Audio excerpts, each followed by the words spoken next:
All right, long time coming on Patriots Corner podcast. Tonight we're speaking with former Army Ranger Jim Erwin. Jim, what's up?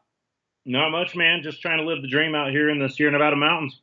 Oh, Jim, I'm excited. We initially made contact and then everyone, we were both busy with stuff and I know you're very busy and I'm so excited to have you on the show tonight to be speaking with you. You have an incredible story and like you said, you're out in the mountains as of right now, Sierra Nevada. What are you doing out there? So I live here locally on the Nevada side of the Sierras. Basically an outlaw in California, with all my opinions, views, and gun ownership. I grew up here in the Sierra Nevadas, and when I left for the military, spent about 20 years away, so it was nice to get back out here in the past few years and homestead a little bit. Well, that's a fantastic way for us to jump right into the podcast because that comes to my first question. What were you like as a kid? You said when you left the military, but I want to go back to when you were a kid and kind of hear what you were like. Well, like I said, I grew up here in the Sierra Nevada mountains in a small town called June Lake, Mammoth Lakes, about 7,000 and change up in the mountains. So I spent most of my time running around the hills and trying to chase animals with whatever little thing I had. And if I could have afforded split toe booties back then, like been all ninja and stuff, I would have.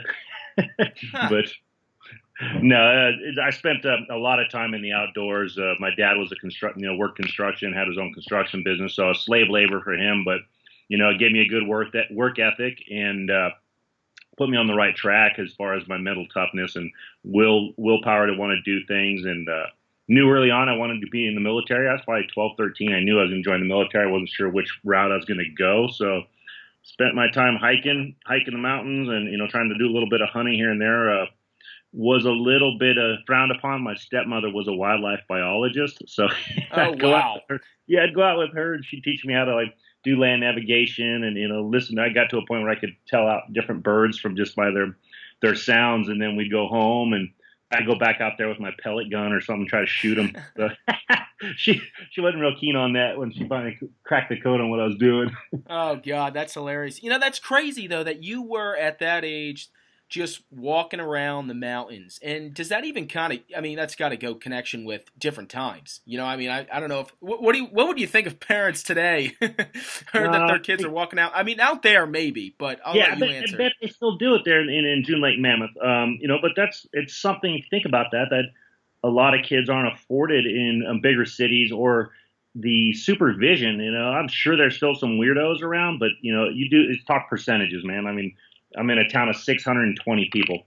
We left keys in the trucks. Nothing was locked. And everybody knew everybody. So yeah, you'd be walking down the road to go to the ski area, and local drive by, pick you up, give you a ride. You knew who they were. So you don't do that nowadays, man. I didn't have to wear a helmet; it wasn't mandatory, and I still made it. I don't know how. So, but yeah, just a different upbringing, different lifestyle. So going into the military when I did was late '80s. Was a little bit of shell shock.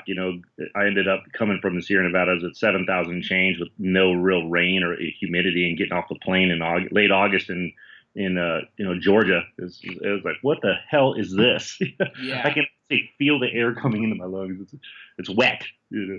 So, but knew early on, going back to your question, and knowing early on that I wanted to join the military. I read a lot of the old Vietnam era books and Carlos Hathcock and the sniper stuff, and fascinated me. So I knew that's what I wanted to do. And so when I finally did join, and signed up, I wanted to undersign Rangers with my hopes of becoming a sniper, and I did. Got there and I made all my prereqs and made it through all the training and hazing and whatnot, and literally became a sniper in the Rangers, Second Ranger Battalion up there in Fort Lewis. That's incredible. And that's something that is not acknowledged nowadays. I feel like it is still with some people, thankfully. But what were you going through? Because I've watched the Surviving the Cut. I have had special operators on the show who have shared what they went through, but I still feel that people, and obviously they're not going to understand unless they're like you and they go and do it. But what kind of stuff were you going through when you went through Ranger training? So mine was a different, I guess, a different era. You could say, in the late, like I said, late '80s, early '90s. I was one of the first groups to the battalion right after the Panama invasion. So you'd have E3s with mustard stains. Hazing was accepted, and you know what? It built character back then. It gave you uh, like motivate. To me, it was like motivation. Like this dude thinks he's gonna smoke me. You can only go so far before you get muscle failure, and that's it. That's all you get out of me. you can't make me quit because I can only go to muscle failure. So that was an acceptable thing, and like I said, built character, tenacity, and this drive to fight. In my opinion, I always had the drive to fight, just because I don't want to fail and I want to succeed. And if people are depending on me to be stronger, faster, and harder than the next guy, then I need to be. So I just kind of thrived on that old, I guess you'd call it old school mentality of, you got to be tough, man. You know, live hard, be hard. The training back then was just as hard as I'm sure today, maybe a little less. I mean, the guys these days, man, are going through some awesome stuff. My RIP, Ranger Indoctrination Program, which is no longer, it was 3 weeks, and it was basically smoke your bag, Go ahead. You can say whatever you want. Yeah, it's like serious. Yeah. Yeah, learn some Ranger history, and you were good to go. Could you repeat the Ranger Creed? You were and not fall out of formation. You were good to hook. And so it was a little different there. We didn't learn pistol craft and shooting skills like that. It was jumping out of planes and ruck marching and ambush raid type stuff back then, and airfield seizures. And as long as you were just tough, man, and could make it hang, then you were good to go. And obviously, you needed to be proficient in your skills, depending on what you were in your squad. But you had guys that were there to teach you, man. And if you messed up, you got smoked. And guess what? Pain is an excellent teacher. So you didn't want to do it twice or more just to get smoked. Nowadays, it's called RASP, Ranger Assessment and Selection Program, and it's like 2 or 3 months long. Which good on them, man. And they've evolved and have continued to refine their skills in the Rangers, which I applaud. It's one of those things. If you stay where you're at, you're stagnant, and everybody else is growing around you. So that they continue to move forward and realize that they're not just airfield seizures, ambushes, and raids anymore. They're a tier 1 asset that can be deployed anywhere in the world, and with great lethality. And my hat's off to them. Now, when you were going through the training as well, were you guys doing any like swamp training, water in the water and stuff like that?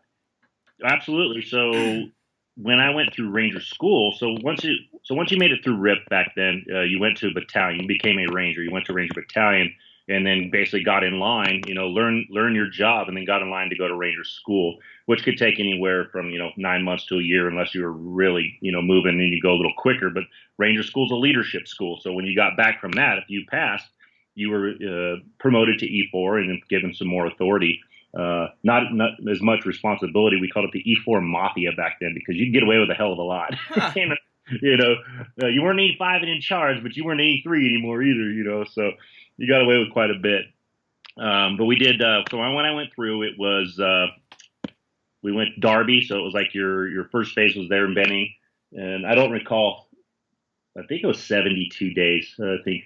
So it was you do Derby there, like your little city phase stuff and small squad stuff. Then you went to the mountains in Dahlonega, and then we went to swamp phase in Florida, and then I did desert phase in Dugway, Utah. So I'm kind of dating myself a little bit there. It's been a while. I think I went through in '91, but I'm sure it's as hard, if not harder, nowadays with what they do. Back then, you got one meal a day, depending on the phase. So I don't want to put any false points out there. You got a meal a day, as long as if it was cold out, I think, or winter time, you got a little bit more. And it wasn't the entire time you're in that phase. It was when you were in the field. So say, for example, mountain phase, you go in and you get like a week of train up, if you will, learning like knot tying and climbing with ropes and things like that. Well, you got fed during that time, and then you do like a 10-day field phase where you're just embracing the suck and going with minimal sleep and a meal a day. And the objective was just to be able to motivate and lead your guys through an objective or a mission without failing it. So I want to stop on the swamp phase, because this is one of these times where I just ask this random question. You're out in Florida, primarily in those swamps. I'm sure there's alligators floating around. Absolutely. So what was because I know when I interview some former SEALs, they said when they would do their swims, the instructors would go ahead and tell them, there are sharks in these waters. Now, what were they telling your instructors or drill instructors telling you as far as, because I'm sure it had to be in your head that, an alligator could sneak up on you. Yeah, for sure. Or a snake too. I was too tired and hungry to give a shit, but that's a whole different. Well, that just goes and show how tough you guys are. Well, at some point you're like, damn, I hope I do get bit. Maybe I can get some chow out of it or something. But in the beginning phases, like swamp phase, they teach you about that stuff and what the hell is what. They're showing you what water moccasins look like, and gators, and their habitats and environments, for lack of a better term. But you're there to train, man. So these guys, the RIs, range instructors, I'm sure, are going out there and they're kind of clearing those avenues and those lanes beforehand. Meaning they probably go out there and throw the damn like artillery simulators, this and that, kind of scare some of that stuff out. Can there still be snakes and stuff like that? Yeah. But man, in my time there, no, nobody was bit, nobody saw anything, and it was quite safe. So it's in the back of your mind that stuff's out there, and I'm sure it was around, but we didn't encounter it. So after you completed your training, what now happened next? You had completed the phases. Where were you going after that training was then complete? So once you finish Ranger School, you go back to your duty assignment. For me, that was Fort Lewis, Washington, at 2nd Ranger Battalion. So I went through as a private, PFC, private first class PFC, and then came back to my platoon and was promoted to E4, and continued on. I actually went straight into I went straight to the snipers. So when I was a private there, I was my additional duty was a sniper. So we had it at the platoon level. And me and another guy were designated snipers for the platoon. Can be used as such when needed, but our main duties was, I think I was a saw gunner at the time, so, the new guys get all the heavy gear. So, and then it got moved to an actual like sniper section. And then I was in that for a majority of my time there. But yeah, I went back to rangering, so that, like I said, leadership school gave you some discipline and some skill sets on leadership, and then went back and applied it in the unit I was with. So if you were in the 82nd, you'd go back to the 82nd. If you were, somewhere else, you'd go back to the unit you came from. Now, when you had went back to your unit that you initially had come from, what was then on to the next step? Were you going, if you are allowed to talk about it, I know that there's stuff that you're, definitely not allowed to talk about, and if you can't, then feel free to say I can't, but where were you going after that? So I spent 4 years in 2nd Battalion. So I was there roughly a year before I went to Ranger School. So I still had like another 3 years to go there, doing all my rangering and, getting promoted. I made it to E5 while I was there. And in those units, it was not uncommon to be promoted quickly. I think I was 2 years and change. I made E5 and ran my sniper. I was a sniper team leader. I had a sniper team, and that's what I did. And I thrived on that for a long time, and just made a name for myself in the battalion at the time. I used to fight at the drop of a hat. I was the regimental boxing champion, smoker champion from the Ranger Rendezvous.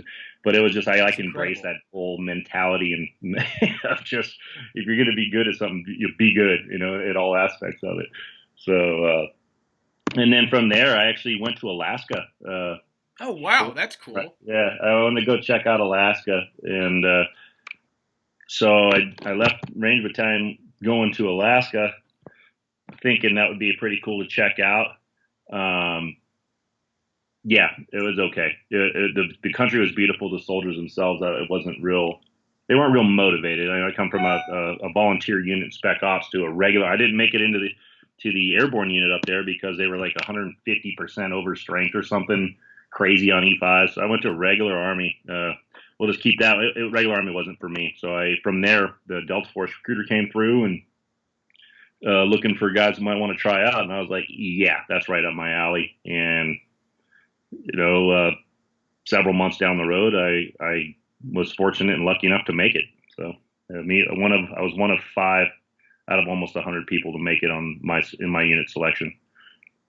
Wow. And, honestly, that's absolutely incredible. And I was lucky.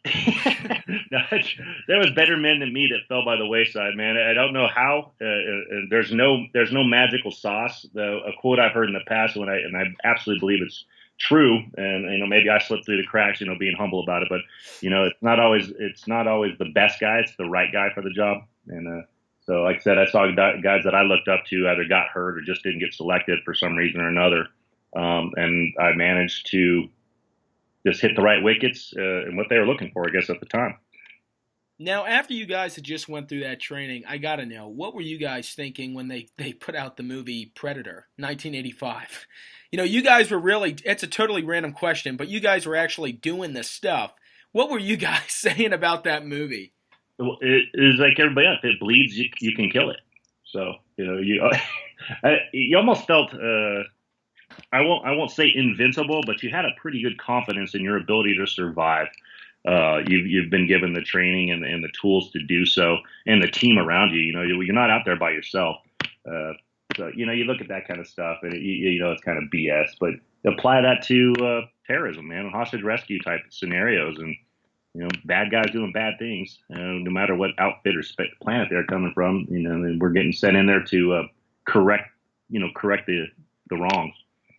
Now, at the time, were you primarily, on reserve of where you were being sent and where your team was being sent, or were you guys just kind of going wherever they wanted you to go?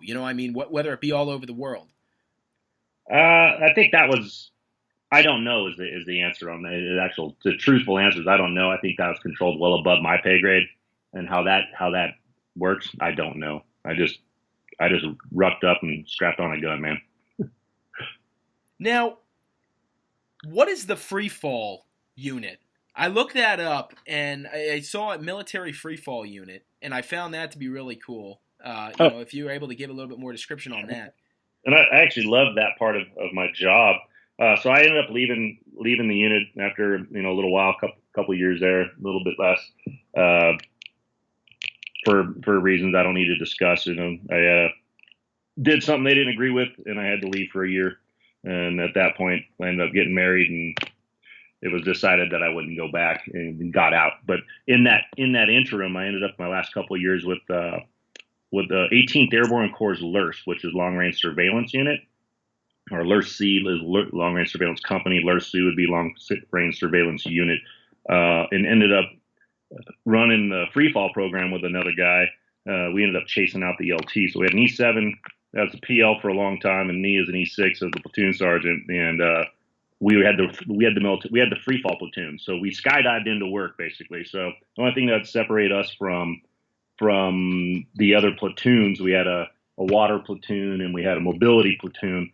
So it was a means of how we got to work for reconnaissance. So we skydive in, deep behind enemy lines and do intelligence gathering and things like that. Other guys would either take the water route or use vehicles to get in. We skydived, and man, that stuff was a blast. So we jumped a lot. The premise being that we wanted to, and you're just jumping out in the middle of the night, and it's dark as hell, and you're going out at a pretty good altitude. You want to be able to stay together, in the dark, fly together, land together, so you're not looking for people all over the damn drop zone in the next day, and it's an efficiency thing. So we jumped a lot.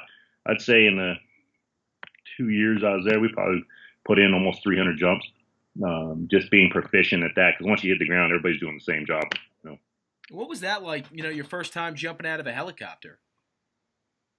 Yeah, it's it's kind of, for me, it's kind of uneventful, and I'm not saying that like to be weird or anything. It was more terrifying when I went through airborne school years prior, where the excitement of that first jump, and then you get your first jump, and then the second jump's like, all right, now I know what happens, and this is kind of freaky, and by the time I was doing a lot of that free fall stuff, it was like clockwork. You paid attention to the details so nobody got hurt, but there was no anxiety or fear. I just sometimes I just hang out the back of the plane until we were where we need to be, and then just let go. So, you got a parachute on with the reserve, so you've done it hundreds of times. It's just making sure you're paying attention. Don't get complacent and potentially miss something that could cause a fatal error. You're still responsible for yourself and the guys around you, especially as a free fall jump master. But it was exciting. I enjoyed that aspect of my job. And primarily, were you guys doing more so land type training, or were you doing any type of diving training? I mean. like water based. Yes. So the something you got to know about me, I may have a mythical water creature's nickname, the Kraken, but That you I'm not. do. I'm not That's a what I big should have fan of introduced. water. Yes. I'm not a big fan of the water. It's wet, it's miserable. You want to make something suck more, throw water on it, and a little bit of sand, you're good to go. It's going to suck way more. So much respect for the SEAL team dudes that do that stuff for a living. It wasn't for me, and why I didn't join that. So when there was usually water training, I try to avoid it. But I can swim, I can do all that, I can do all this stuff. It just sucks, and there are sharks. So yeah, you're in the food chain in the water until pterodactyls come back. Skydiving, you're not in the food chain. So you know. We do it. We did some. We had some water-based training when we went to Puerto Rico or down in Florida, but it just wasn't my forte, and I didn't do a whole lot of it. Until pterodactyls come back. That's too funny. Oh my I'm gosh. in the air, man. Oh my gosh. Yeah. I mean, hey. I mean, who knows if there's a Jurassic World island that's somewhere out Right? there in the world? We don't know. Don't skydive near it. But that's actually a perfect time to bring up what you've been doing recently with your nickname is the Kraken, your social media. What are you up to, Jim? Well, quite a bit actually. So when I got out, I got into high threat protection and did that for about 8 years in all the lovely spots of the world. It got pretty burned out on that, and when I came back, I ended up getting a job with a company called ADS, which was a logistics company selling tactical gear and gear to the military. And they offered me a job saying, "Hey, do you want to go on Fort Bragg and sell gear to the soldiers?" I'm like, "So you want me to go on base and hang out with people like me and help them buy gear so they can be faster, stronger, and better on the battlefield?" Hell yeah. And kind of fell in love with that job and all the aspects of it, and getting to learn more about the gear and seeing the evolution of gear. Man, technology drives tactics, and seeing the new stuff, that's modern stuff that was out there from when I was in, just was baffling. So I really got a kick out of that.